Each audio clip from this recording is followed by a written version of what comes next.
everyone, welcome back to my channel, Transparent Homeschool. My name is Beth, and if you have not been here before, let me tell you a little about myself. I have three great children that I homeschool, a 5-year-old, a 7-year-old, and a 2-year-old. Now, as you can tell, I do not have my normal backdrop behind me of my bookshelves. That is because right now we are at a homeschool conference. It is the Teach Them Diligently Homeschool Conference, and I love it here. Not just the conference itself. I do love the conference, but being here on like a date weekend, I guess you could call it. Like the way that we do it usually with homeschool conferences is we have somebody watch our kids, and that way hubby and I get some time just to be with each other and have time to talk about the things that we're hearing in the different sessions and bounce ideas off of each other. And it's just a really good time to get away with each other. Now, most of the time you do have to drive a little bit of distance to the homeschool conferences, and that's okay. We didn't mind the drive that we had, but we are staying in a hotel, and again, that just kind of gives us more of an excuse to kind of get away for the homeschool conference. Now, what I love about the homeschool conference, let me tell you, I love having like-minded families around me. It just is such an encouragement because as homeschooling parents, I feel like sometimes we feel like we are isolated and we're islands, right? Like, oh, my son, my daughter, my children are struggling readers. They're bad at math. They're bad at this, that, the other. And then you get to this homeschool conference, and you find out, wow, like my kids aren't the only ones who struggle with this. Or like I'm not the only parent who has X, Y, Z.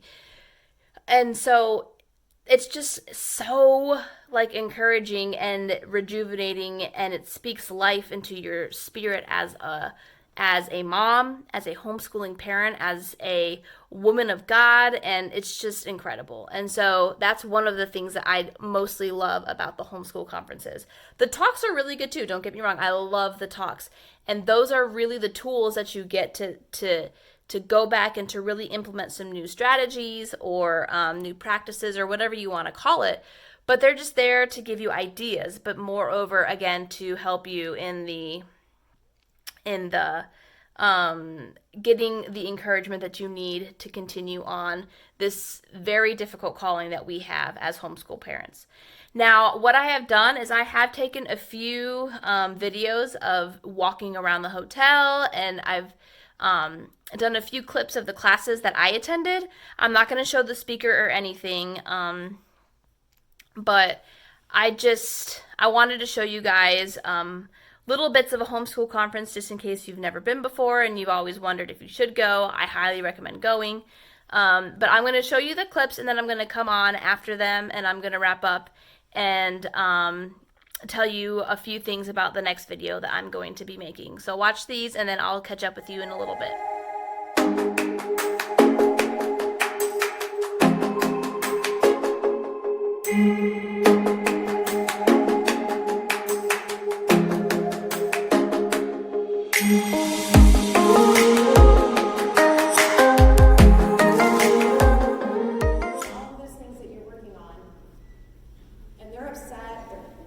Their head is rested in their hands, and they have tears, or they just put their books away and they get up. Was that moment really about the school? I mean, sure, it's difficult, right? We have difficult school days, but I think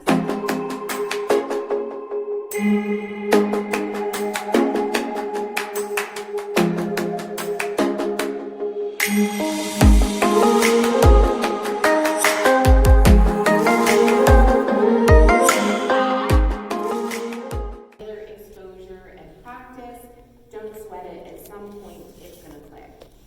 So math is also not about there being only one right way of doing things. For example, there are scores of ways that you can solve for the Pythagorean theorem, and each one of those gets you to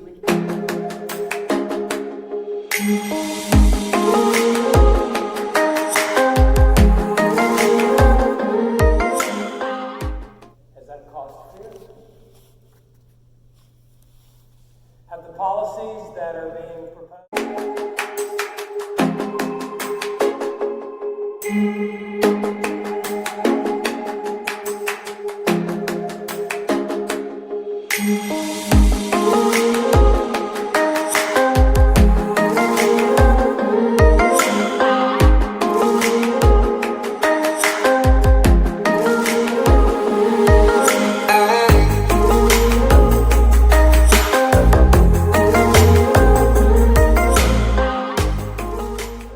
I'm back. This is going to wrap up this video on homeschool conferencing.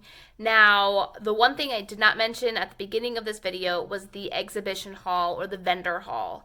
Now, basically what this is a huge room. I mean, a huge, vast room with all kinds of vendors that come and to sell their product. And so there are like curriculum companies that come, and there are like extracurricular activity companies, and they come, and there's just some of them are like Christian publishing companies that come, and they have books out, and they have their curriculum out, and they have these out, and this and that. And I mean, let me put a disclaimer here. It can be super overwhelming at first, but as you walk through it, and as you kind of get your bearings, it does become easier to kind of handle all of the things that are thrown at you. And that's the same with all of the homeschool conventions that I have been to so far.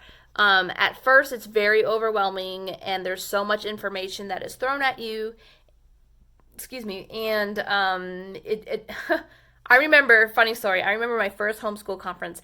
The first day, guys, the first day that we went there, at the end of it, I was crying. I was crying because I was new to homeschooling, and there were all of these things that people were telling me that I should do, and I didn't have the filter yet, right? I didn't have the filter yet to kind of sift through the things that applied to me and that didn't. And so, same thing with this exhibit hall. As you go in there, there are so many things to look at. There's so many aisles, there's so many booths, and people are talking to you and handing out coupons, and it can just get really overwhelming. So here is what I suggest. Walk through one time. Don't even stop. Don't like buy anything. Just walk through one time of the exhibit hall and just look at stuff. Just look at stuff. Then go back another time, and that's when you can start to kind of weed out, like, I don't need this, I don't need this. Oh, here's what I really would like, or I need to look for this kind of piece of curriculum, or I'm interested in this extracurricular activity, or this, that. And then you can kind of start to make it like a battle plan almost of where to go in the exhibit hall. This year was a little bit different when we went the first time. Well, I guess this time at the conference period, it's different because of all of the things that have been going on, and there's reduced amount of vendors there. And so it's not as overwhelming this time that it has been in the past. And so just a homeschool conference is a really great place to go, again, to get the encouragement that we need as homeschool parents, and to really just be with one another in community, and getting the encouragement and the life spoken into us that we need. Because homeschooling is really hard, and I'm not saying that it's easy. I'm not saying that there aren't struggles, because I think we can all say that there are struggles. Every day of homeschooling is just incorporating life into, or school into life. And life is messy and busy enough as it is. You add homeschooling in, and things kind of can sometimes get a little crazy and a little overwhelming.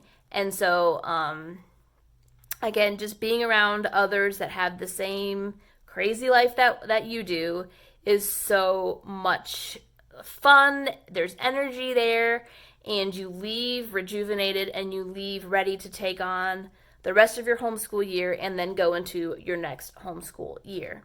Now, I had a really great time, and I know that my husband had a really great time, but we're ready to go back to our homeschool and to implement some of these ideas that we've been learning about. But I am kind of sad to see the date weekend end. It's been nice not to have to worry about little humans, but that's how it goes. Anyway, so that's enough about the homeschool conference. Just really quickly, my next video is going to be coming out soon with my 2021-2022 homeschool curriculum pieces. I do have all of my pieces now. I was waiting for one more box, and I think it came today, I think. But anyway, it'll be there by the time I make the video, and so that's going to be my next video, is starting to do the homeschool planning videos. So thank you so much for watching. If you get a chance to go to a homeschool conference, do it. I promise you, you'll love it. And I will see you guys in my next video. Bye.